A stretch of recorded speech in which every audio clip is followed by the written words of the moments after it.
കൂടുതൽ വിവരങ്ങളുമായി ചേരുന്നുണ്ട്. കിരൺ, അതിർത്തിയിൽ അതീവ സുരക്ഷയാണല്ലോ പ്രഖ്യാപിച്ചിട്ടുള്ളത്. സ്കൂളുകൾക്ക് നേരെ പോലും ആക്രമണം നടന്നിട്ടുണ്ട് എന്നാണല്ലോ ഇപ്പോൾ ഏറ്റവും പുതിയതായി കിട്ടുന്ന വിവരം അനുസരിച്ച്. എന്താണ് കൂടുതൽ കാര്യങ്ങളുള്ളത്? മഞ്ജുഷ, ഇന്ന് സ്കൂളുകൾക്ക് അവധി നൽകിയിരുന്നു കാശ്മീരിൽ. അതായത് ഇപ്പം നാളെയും സ്കൂളുകളുടെ അവധി തുടരും എന്ന് സർക്കാർ അറിയിച്ചിട്ടുണ്ട്.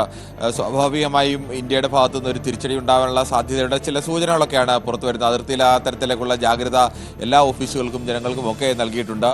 പാകിസ്ഥാന്റെ ഭാഗത്തു നിന്ന് ഇന്ത്യയിൽ അതിർത്തി കടന്ന് ഇന്ത്യയിലെ നിയന്ത്രണ രേഖയ്ക്ക് അടുത്ത് താമസിക്കുന്ന ഗ്രാമീണർക്ക് നേരെ ആക്രമണം ഉണ്ടായപ്പോൾ സ്വാഭാവികമായും ഇന്ത്യയുടെ ഭാഗത്തു നിന്ന് അത്തരത്തിലേക്ക് ഒരു തിരിച്ചടി, ഒന്നുകിൽ സിന്ദൂർ സെക്കൻഡ് പാർട്ടോ അല്ലെങ്കിൽ അതിനപ്പുറത്തേക്ക് പാകിസ്ഥാൻ സൈനിക കേന്ദ്രങ്ങൾക്ക് നേരെ ഒരു ആക്രമണമൊക്കെ ഉണ്ടാകാനുള്ള സാധ്യതയൊന്നും തള്ളിക്കളയാനാവില്ല. ഇത്തരം കാര്യങ്ങളൊക്കെ സാധാരണഗതിയിൽ ഇപ്പോൾ ഇന്നലെ തന്നെ ആക്രമണം നടന്ന ശേഷം മാത്രമാണ് ഏതെങ്കിലും തരത്തിൽ വിവരം പുറത്തു വരുന്നത്, ലോകം തന്നെ അറിയുന്നത് ആ ആക്രമണം നടന്ന ശേഷമാണ്. ഇനിയായാലും അത്തരത്തിൽ സൈന്യത്തെ സംബന്ധിച്ച് ഇതിനെല്ലാം വളരെ മുൻകൂട്ടി തന്നെ ഒരു പ്ലാൻ ഉണ്ടാവും. ഏതെല്ലാം തരത്തിൽ ആക്രമണം ഉണ്ടായിക്കഴിഞ്ഞാൽ എങ്ങനെയാണ് തിരിച്ചടിക്കേണ്ടത്. എന്തായാലും അത്തരത്തിലൊരു ജാഗ്രതാ നിർദ്ദേശം ഇപ്പോൾ വന്നിരിക്കുന്നു. ആ ജാഗ്രതാ നിർദ്ദേശം നാളെ സ്കൂളുകൾക്ക് വീണ്ടും അവധി പ്രഖ്യാപിച്ചിരിക്കുകയാണ്.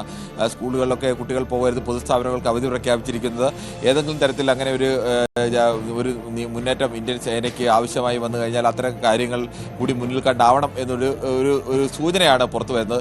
എന്തായാലും ഇന്ത്യയെ സംബന്ധിച്ച് അതിശക്തമായ രീതിയിലേക്ക് ഇതിന് തിരിച്ചടി ഉണ്ടാവും എന്നതിനുള്ള സന്ദേശം പുറത്തു വന്നു കഴിഞ്ഞു. അത് ഏത് തരത്തിലാവും എന്നത് നമുക്ക് ഇനി വരുന്ന മണിക്കൂറുകൾ തന്നെ അറിയാൻ കഴിയും എന്നാണ് പ്രതീക്ഷിക്കുന്നത്.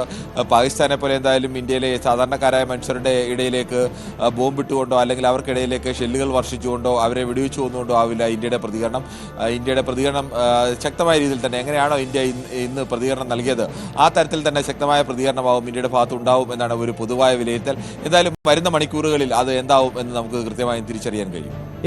വലിയ തോതിൽ നേരത്തെ നമ്മൾ സൂചിപ്പിച്ചതുപോലെയുള്ള വ്യാജ പ്രചാരണങ്ങൾക്ക് മറ്റ് മാധ്യമങ്ങളും കുടപിടിക്കരുത് എന്ന വിവരം കൂടി ഇപ്പോൾ ചൈനീസ് മാധ്യമങ്ങളോട് അടക്കം ഇന്ത്യ ആവശ്യപ്പെടുന്നു എന്നുള്ളത് കൂടിയാണ് തെറ്റായ വിവരങ്ങൾ ഗ്ലോബൽ ടൈംസിനോട് ആവശ്യപ്പെടുന്ന സാഹചര്യം ആണ് ഉള്ളത്. അങ്ങനെ തെറ്റായ വാർത്തകളും പ്രചാരണങ്ങളും തന്നെയാണ്. അതാകട്ടെ പാകിസ്ഥാന്റെ പ്രധാനമന്ത്രി തന്നെ അതിന് നേതൃത്വം നൽകുന്നു എന്നതാണ് വിചിത്രം. ഇവിടെ ഈ പഹൽഗാം ആക്രമണത്തിന് ശേഷം ഇന്ത്യയിലെ വളരെ പ്രധാനപ്പെട്ടവർ തിരിച്ചടിക്കുമെന്നതിനപ്പുറത്ത് ഒരു തരത്തിലുമുള്ള പ്രകോപനപരമായ പ്രതികരണത്തിലേക്ക് പോയില്ല. ആക്രമണത്തിന് ശേഷവും അത്തരത്തിൽ തയ്യാറായില്ല എങ്കിൽ ഇപ്പോഴിതാ ഇന്ത്യക്ക് നേരെ വലിയ ആക്രമണങ്ങൾ നടത്തുന്നു, ഇന്ത്യയുടെ യുദ്ധവിമാനങ്ങൾ വെടിവെച്ചിട്ടു എന്ന തരത്തിലൊക്കെയുള്ള വലിയ പ്രചാരണം ഉണ്ടായിരുന്നു. ഇന്ത്യയുടെ വിമാനം വെടിവെച്ചിട്ടു എന്നുള്ള വാർത്ത രാവിലെ മുതൽ തന്നെ പാകിസ്ഥാനിൽ നിന്ന് വരികയായിരുന്നു. പക്ഷേ അതിന് തൊട്ട് പിന്നാലെയാണ് ഇന്ത്യൻ അതിർത്തിയിലേക്ക് ഇന്ത്യൻ അതിർത്തിയിൽ ലക്ഷ്യമാക്കി പറന്ന പാകിസ്ഥാന്റെ വിമാനമാണ് ഇന്ത്യ വെടിവെച്ചിട്ടത് എന്നുള്ള കാര്യം. അത് പാകിസ്ഥാന് ചൈന സമ്മാനിച്ച ചൈനയുടെ